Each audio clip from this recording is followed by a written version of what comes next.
주안에 만나 6월 1일 월요일 묵상을 함께 나오도록 하겠습니다. 이제 오늘은 고린도전서 1장 1절에서 9절 말씀으로요. 고린도에 있는 하나님의 교회라고 하는 제목으로 함께 묵상을 나오도록 하겠습니다.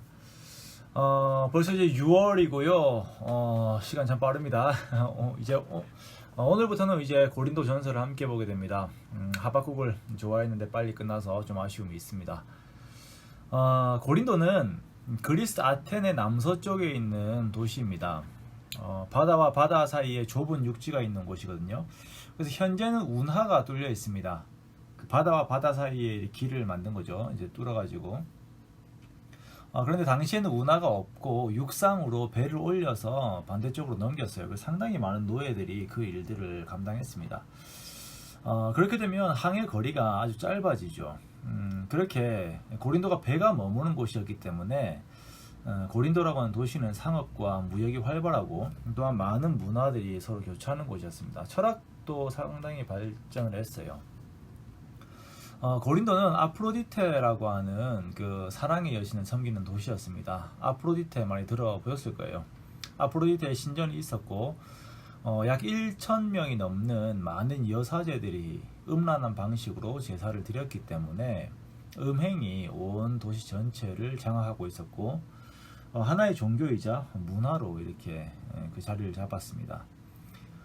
또한 부유하고 음란하고 나름대로 문화와 철학이 앞선다고 여겨졌던 도시가 바로 이렇게 고린도였기 때문에 거기에 교회가 세워진다는 것이 참 어려운 여건이었어요. 하지만 이곳에 교회가 세워집니다. 당시 교회라고 하면 가정교회입니다. 바울이 제2차 전도 여행 때 고린도에 복음을 전하였고 교회가 생성되게 됩니다. 하지만 이렇게 세워진 교회는 상당히 많은 문제를 안고 시작을 하게 돼요. 우리가 초대교회라고 하면 그에 대한 상당한 이상을 가지고 있지만 초대교회는 엄청난 문제들을 가지고 있던 교회들이 많았습니다. 고린도 교회도 마찬가지입니다. 고린도 전서에 보면 교회들이 가지고 있는 문제란 문제들은 다 가지고 있어요. 분쟁이 있었고 음행이 있었습니다. 그것도 근친상간이 있었어요. 신자 간의 소송이 있었고 또 다른 성적인 부도덕들이 있었습니다. 결혼관이 흐릿했고 우상제물에 대한 문제가 있었어요.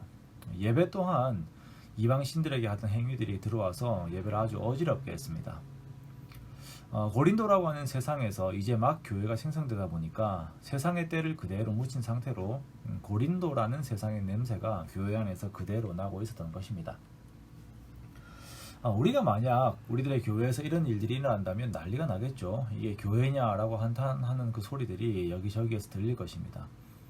그런데 사도 바울은 고린도 교회를 일컬어서 하나님의 교회라고 말을 합니다. 교회라고 하는 것은 예배를 드리는 장소를 말하는 것이 아니라 사람들을 이야기하는 것이죠. 1장 2절에 보니까 고린도에 있는 하나님의 교회 곧 그리스도 예수 안에서 거룩하여지고 성도라 부르심을 입은 자들과 또 각 처에서 우리의 주 곧 그들과 우리의 주 대신 예수 그리스도의 이름을 부르는 모든 자들에게 라고 그들의 정체성을 말하고 있습니다. 자, 교회는 사람들입니다. 어떤 사람들이냐? 첫째, 하나님의 소유된 사람들입니다. 하나님의 교회로 시작하는 고린도 교회의 정체성의 처음은 소유격으로 시작합니다. 교회는 하나님께서 자기 피로 사신 사람들을 말하는 것이에요. 사도행전 20장 28절 후반절에 보면 감독들에게 말하기를 하나님이 자기 피로 사신 교회를 치게 하셨다라고 설명하고 있습니다. 예수께서 십자가에서 피 흘리심으로 죄인들을 속량하셨고 의인된 그들을 교회로 삼으셨어요. 자, 그러므로 나 개인도 예수님을 주님이라고 고백하고 이렇게 예수님을 주님으로 고백하는 자들의 모임인 그 교회의 주인은 당연히 예수님, 즉 삼위 하나님이십니다. 두 번째는 이들은 이미 예수 그리스도 안에서 거룩하여지고 성도라 부르심을 입은 자들입니다. 교회는 예수님으로 인해서 예수님께 십자가를 죽으시고 다시 살아나심으로 인해서 이미 의롭다 칭함을 받고 거룩하여진 자들입니다. 이들은 비록 아직 옛사람의 행태가 남아있기는 하지만 완전한 거룩을 향하여서 그리스도의 온전한 모습, 장성한 분량을 향하여서 달려가는 자들입니다. 하나님께서는 세상에 있던 이들을 부르시고 이들을 다듬으시면서 평생토록 완성해 가십니다. 그러므로 우리가 나 자신과 교회로 속한 다른 성도들을 볼 때에는 단면적으로 보는 것이 아니라 완성해 가시는 하나님의 시각으로 보아야 합니다. 세 번째, 이들이 예수 그리스도의 이름을 부른다라는 것입니다. 자, 그리고 예수님을 자기 자신들의 인생의 주인으로 부릅니다. 자, 이 신앙 고백이 모든 교회에는 반드시 들어가 있습니다. 마지막으로 교회에는 하나님으로부터 오는 은혜와 평강이 항상 머물게 됩니다. 3절 말씀에 하나님 우리 아버지와 주 예수 그리스도로부터 은혜와 평강이 있기를 원하노라 라고 평강을 구하는 문안 인사로 시작을 하죠. 이 험한 세상을 살지만 여전히 부족하지만 불안과 떨림이 아닌 하나님으로 말미암은 은혜와 평강을 소유하는 자들이 바로 교회된 성도들인 것입니다. 우리 역시 하나님의 사람들입니다. 앞으로 공부해 나갈 고린도의 모습은 마치 우리들의 모습과 동일합니다.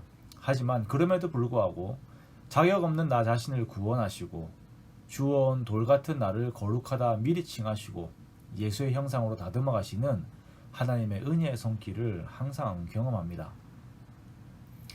세상은 여러분 자신을 어떻게 말할지 모르겠습니다. 또한 여러분은 스스로를 어떻게 말할지 모르겠어요. 하지만 하나님께서는 여러분을 나의 소유된 자로, 거룩한 자로, 은혜와 평강을 누릴 자로 명하십니다.